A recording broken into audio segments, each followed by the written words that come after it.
We all knew that Deion Sanders needed some transfer portal help on the offensive line, and guess what? He got just that over the past few days. You are Locked On Buffs, your daily podcast on the Colorado Buffaloes. Part of the Locked On Podcast Network, your team every day.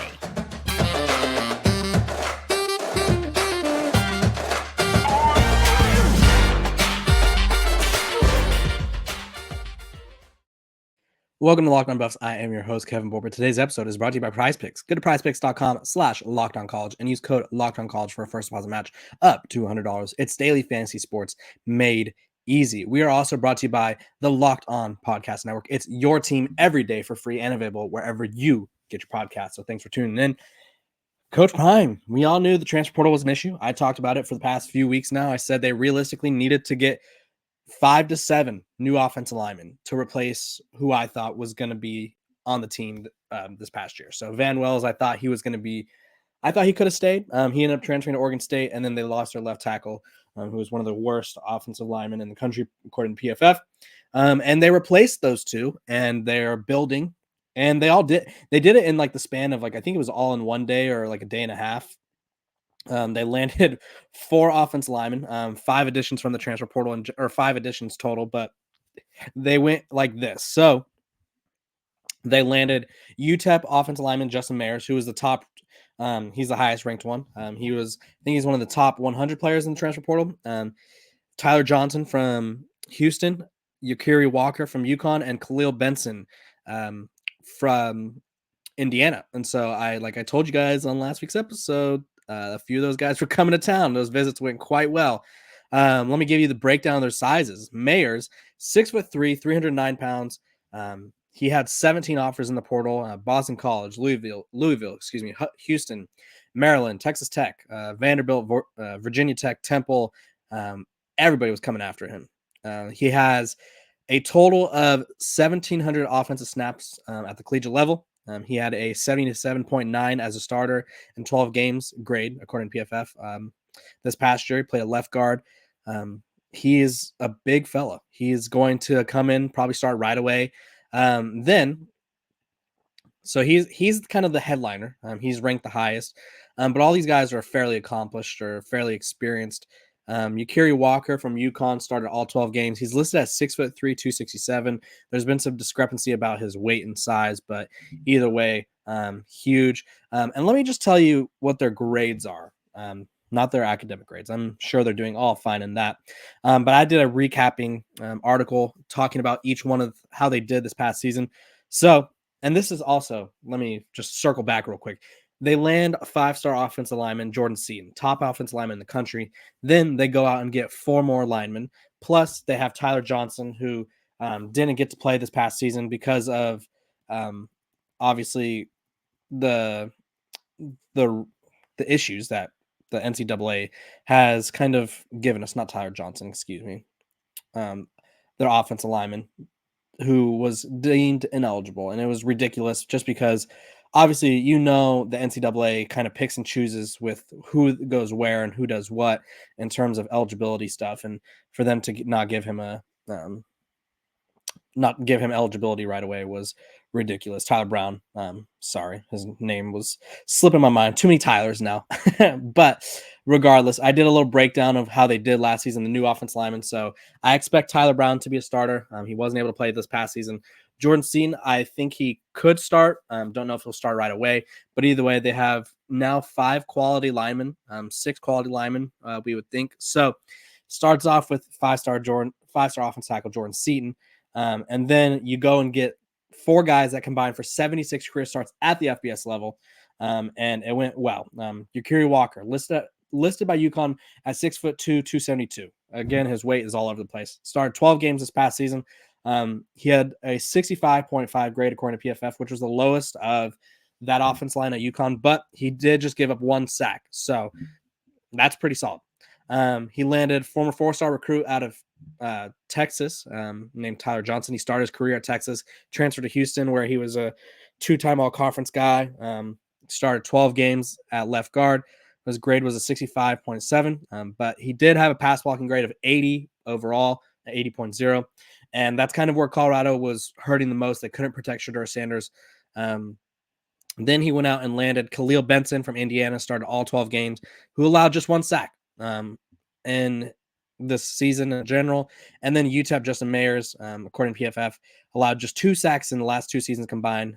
His rating and pass protection came in at a 84.1. So obviously they need to bring in a couple more, but they're doing well. I think Coach Prime kind of addressed the notion that he wasn't going to be able to fix the portal or fix the line through the portal, which I think it'll be interesting because I was one of those people. I still am a little, I won't say skeptical, but I need to see this line work together. I need to see them get together. I need to see them block before I'm like, okay, they fixed it. Because on paper, this is a really good line, and I think he proved a lot of people wrong, including partially myself. I think I said he was going to get linemen. It's all about the quality of the linemen. Right now, the quality is looking pretty good. We'll circle back to this moment come September when they take the field, and we'll see how the line shapes up. But I'm liking it. I'm liking the line, how it looks. I think overall they've given up like a total of 5 sacks combined between the 4 of them over the past couple seasons. If I'm doing my math quickly in my head, because let's see, you had UTEP lineman Justin Mayers, who gave 1 sack, Khalil Benson, who gave up 1 sack this past year. Walker gave up 1 sack, and then Tyler Johnson. Let's see. It doesn't say. I didn't. Oh, he allowed just 1 sack. So they allowed basically 4 or 5 sacks this season combined. And so put these guys together. I think Colorado's still the favorite for the other Houston offensive linemen, which I think could be a huge get for them. It's a big deal for Colorado. Their offense line was their biggest weakness, and now they've addressed it. I think they should still go out and get a couple more just in case injury. Maybe someone doesn't pan out, or maybe someone leaves. You never know in this transfer portal era. But for Coach Prime, huge transfer portal weekend. He also went out and got a couple pass catchers, Terrell Timmons from NC State, and then which he was a receiver. Didn't have the most production at NC State, but obviously an offense that throws the ball a lot at Colorado. It'll be a new opportunity for him. And then they also landed Chamon Medier, I believe I'm saying that right, or Chaman Mateer, Cincinnati transfer, tight end, had a big season. He's currently their highest ranked transfer, 4-star rank as a transfer. He has him and Tyler Johnson are both tied for the highest rank. So huge get for Coach Prime. Their class now has 6 transfers, 4 of them are offensive linemen. Huge get. Shedeur Sanders was probably thanking him. He's like, "Thank you, Dad. Thank you, Coach. I'm tired of getting sacked." And then they are also going to have like Savion Washington and guys who stick around from this season as depth. And they're going to have a pretty big battle this offseason for portal or for starting spots from the portal guys and stuff like that. So huge additions for Coach Prime. A lot of people doubted that it could be done. I'm still waiting to see how they do. I will say I was way more skeptical about last year's offense line because I went through the PFF grades and I was like, most of these guys were backups or they did not play well last year. And everybody was like, no, it's fine. Coach Prime's going to figure everything out. And you know what? The offense did well. It was just the offense line was terrible. And so I'm was way more skeptical about that line compared to this one. This one has some promise. There's not been a lot of criticism about this line, which I think is a big move for Colorado. Obviously, they kind of were an offensive line away from being a 6-win team, if not more. So huge weekend for the Buffs. And you just got to love it if you're a Colorado fan, because realistically, Coach Prime said they were 5 to 7 guys away, and they've gotten 8 guys. And I think every one of these guys should be a starter next year. Realistically, outside of the wide receiver, just because I feel like Colorado, that's not really a position of need for them. I think they need to focus more on the trenches. Now they need to get the defense line right. But again, huge additions for Colorado. People were doubting. I didn't think it could be done to build this solid of a line. I want to wait to see how it comes together before I'm like, yeah, this line is perfect. But I will say this line has the makings of a really good offensive line in the Big 12 next year. So very, very exciting times for the Buffs fans these days, because everybody was kind of ragging on them for their poor offensive line play. And now they have a chance to improve it because their line gave up 56 sacks and was only able to establish the run for 2 yards per carry, which wasn't great. This episode of Locked on Buffs is brought to you by our sponsors over at eBay Motors. Passion, drive, and patience is what brings home the winning trophy, is also what keeps your ride or die alive. eBay Motors has everything you need to maintain your vehicle and level it up to peak performance, from superchargers, roof racks, exhaust kits, LED headlights, and more. Whether you're into speed, power, or style, eBay Motors has got you covered. With over 122 million parts for your number one ride or die, you'll always find exactly what you're looking for. And with eBay Guaranteed Fit, your part is guaranteed to fit your ride every time, or your money back. Because with eBay Motors, you're burning cash, or you're burning rubber, not cash. You're saving that cash. Burning rubber, not cash. With all the parts you need at the prices you want, it's easy to turn your car into the MVP and bring home that win. Keep your ride or die alive at ebaymotors.com. Eligible items only. Exclusions apply. eBay Guaranteed Fit only available to U.S. customers. We are back, and we're talking about Shedeur Sanders. He kind of had a warning, maybe a little shot, maybe a warning shot, if you will. But first, I want to thank you guys for making Locked on Buffs your first listen every day. We're free and available wherever you get your podcasts. So make sure to tune in, subscribe, all that in between, all that jazz. I'm happy to have you here. Shedeur Sanders took to Twitter, or X as it's called now, as the kids are calling it, as the owner of X is calling it, I guess. And he had a message for players that either play for, are thinking about playing for, or left Colorado, joining Colorado. Either way, he has a message for players, and I think it's an interesting one, and I think it's a true one. While people want to criticize him for it, it's very factual. He said, "Man, I'm thankful for those who want to come play at CU. Not everyone is built to play under the expectations." And I think this is kind of a testament to, obviously, this came after the commitments and the transferring of other guys. I think it comes down to, one, you bring in 4 linemen, or 5 linemen, counting Jordan Seaton, and it's like, yes, we're finally getting some protection. Yes, we're finally getting guys that we need to kind of come together and help take this program to the next level. Obviously, it was only year 1, but Coach Prime is not a coach who will have multiple years to kind of struggle.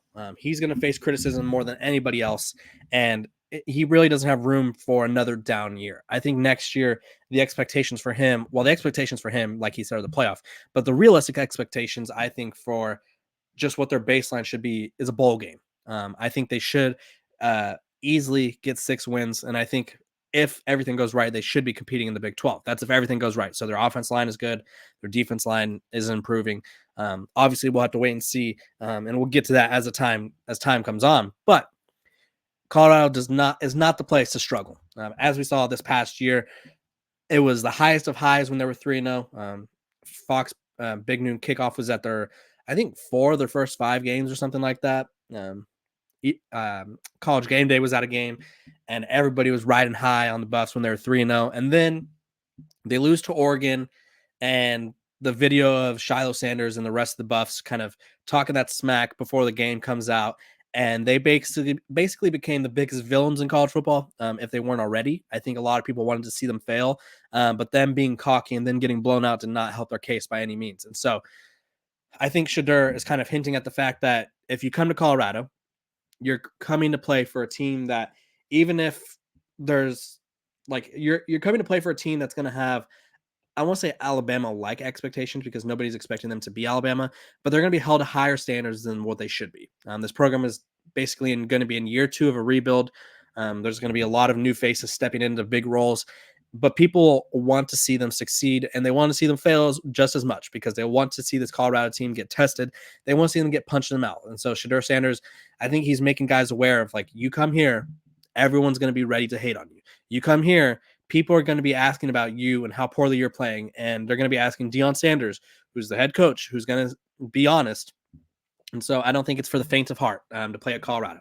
I think a lot of people were looking at, I think it was after the UCLA game or the Oregon State. I think it was UCLA game. One of those games where offense line does poorly. Coach Prime gets asked about it, and he's like, yeah, I have to replace them. I got to bring in better guys. And it's like weird, because I think that's kind of like a harsh thing to say. Not that Coach Prime has ever been worried about, not that he's ever worried about being harsh, but it's like everyone was saying that about Colorado, how their offense line was terrible and how they needed to replace them. But when he actually puts the word out, it's like, oh, wow, that is shocking, because it kind of seemed like he was quitting on them, which I don't think he was quitting on them. I think he was just making it known that he's got to get reinforcements. He had to get a better line, and people often criticize him for the line and how bad they were. I just don't think they were expecting him to be like, yeah, I'm going to replace these guys. And he's replaced He's got a new lineup, basically. If I had to project the starting lineup, it would probably be Jordan Seaton, Tyler Brown, Yakiri Walker, Tyler Johnson, and then Justin Mayers starting. I don't know who's going to start where. They got a couple guards. Obviously, someone's going to have to kick over to right guard. But they have a lot of pieces now. I think they need to get a couple more. They have Savion Washington, who started at tackle this year. So they have, I would say, 7 quality guys. Do they get more? I think they should. I think it never hurts to have depth, and I think we learned that pretty quickly at Colorado, because it was pretty obvious by the first few weeks that the offense line was terrible, and there was really nowhere to go. There really wasn't. It was like, okay, we could sub in a guy here and there, but there's not many changes we can make. They could have changed things schematically, but again, that offense line was terrible. They have a new coach, new unit, and overall, Colorado has a chance to kind of take that next step. And so back to Shedeur Sanders' message of saying not everyone is built to play under the expectations. It's kind of weird to hear a program, like if you just look at, if you're someone who's never watched college football, and I show you Colorado's record through the last since I think it's 7 years. So if I show you their record for the last 7 years, they're under 500, and it's like, what expectations could there be? But with Deion Sanders there, with Shedeur Sanders there, who's a projected first round pick, and I think next year's draft is, a lot of people still think he could go first round pick this year, or he could be a first round pick, excuse me. Coach Prime has already said he's coming back. So let's get that out of our heads, unless Shedeur obviously defies his father and coach, which would be pretty wild. Thanksgivings would no longer be the same, to say the least. But there's a lot of expectations for this team, and I think specifically at the offensive line, normally it's kind of, offensive line to me are like kickers. You don't notice them unless you have a bad one.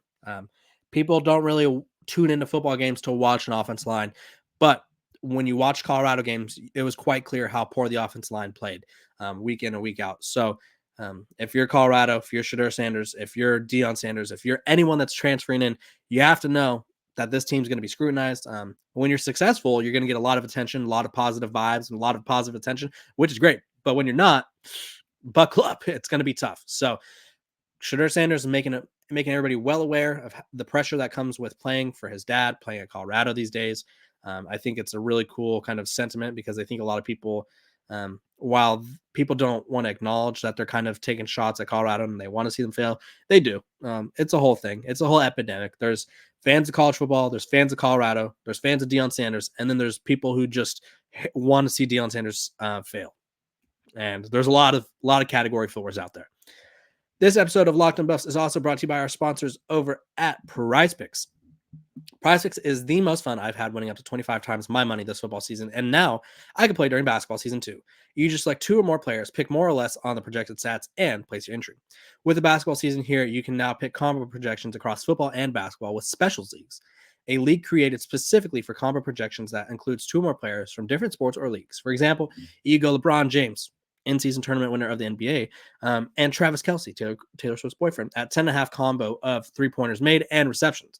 Or if you want to play along some of PrizePicks' favorite players like rapper Meek Mill and comedian Andrew Schultz, you can now find community plays under the promos tab of the app to view entries from some of the biggest names in the PrizePicks community each week.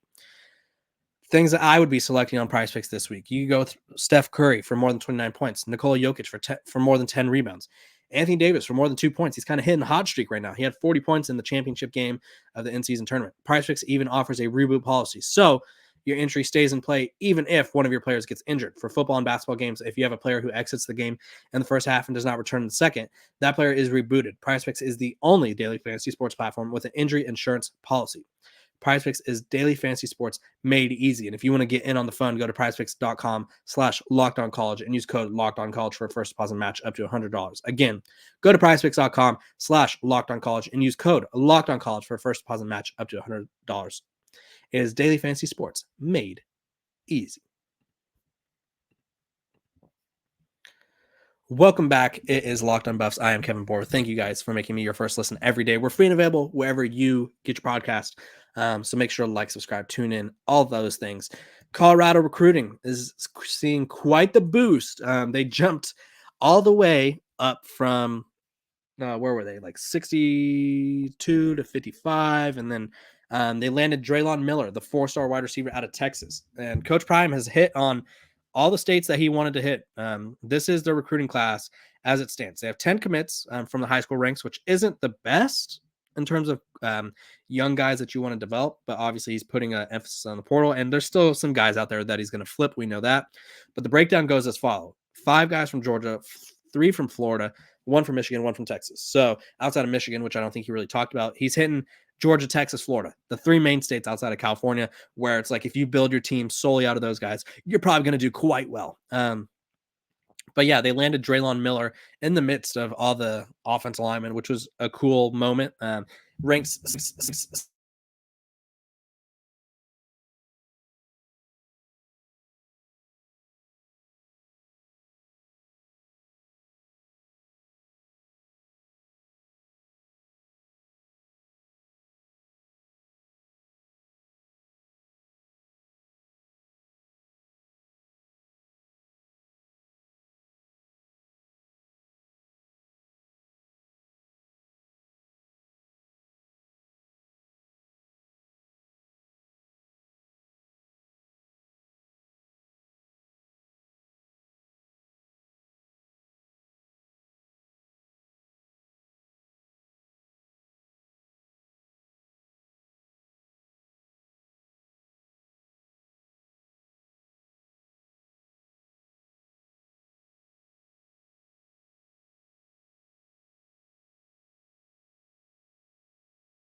I don't know how much of that was muted, so I apologize for that. My mic came unplugged, but let me go back to what I was saying. I was talking about Draylon Miller, the wide receiver,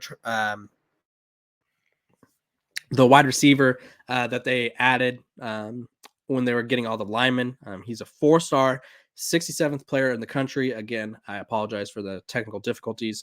I was reading something, so I did not see the notice that my mic came unplugged. But hey, technology, gotta love it. Chose Colorado over LSU, Miami, USC, Texas A&M. His scouting breakdown is basically that he's a jump ball getter. He's always open, great route runner. Really knows how to position himself. He had over 1,000 yards receiving this year, over 10 touchdowns, had a rushing touchdown. He's a weapon. And I think when you look at Colorado's offensive line, their offensive weapons, you have Jimmy Horn Jr., you have Travis Hunter, and then you need the third guy. I thought Omarion Miller was going to step in and kind of be that guy, and he stepped in a little bit and then kind of fizzled. I thought Adam Hopkins would be a guy who could kind of be a good wide receiver for Colorado, but he ended up getting switched to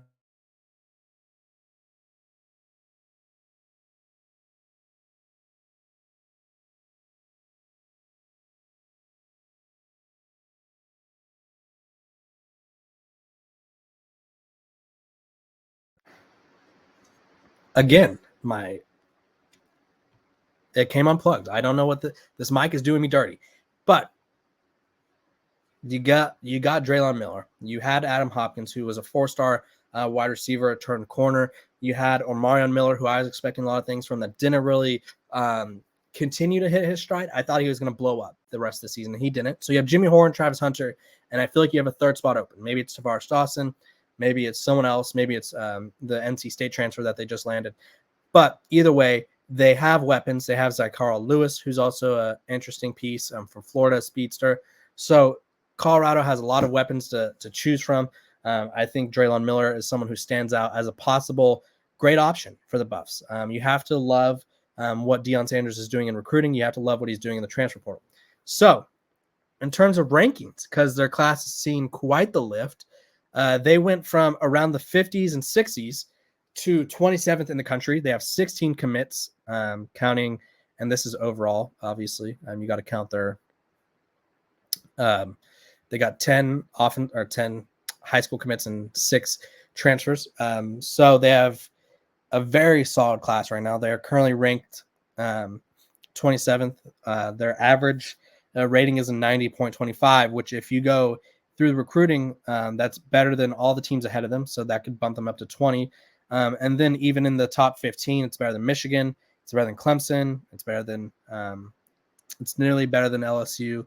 So it's better than Miami, who has the 5th best class in the country. So Colorado's class is again ascending.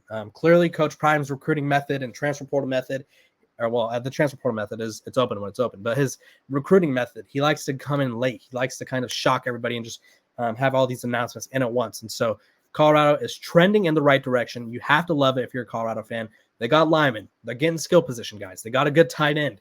They're getting everybody that you need to kind of take that next step. And I'm really liking how they're looking next year.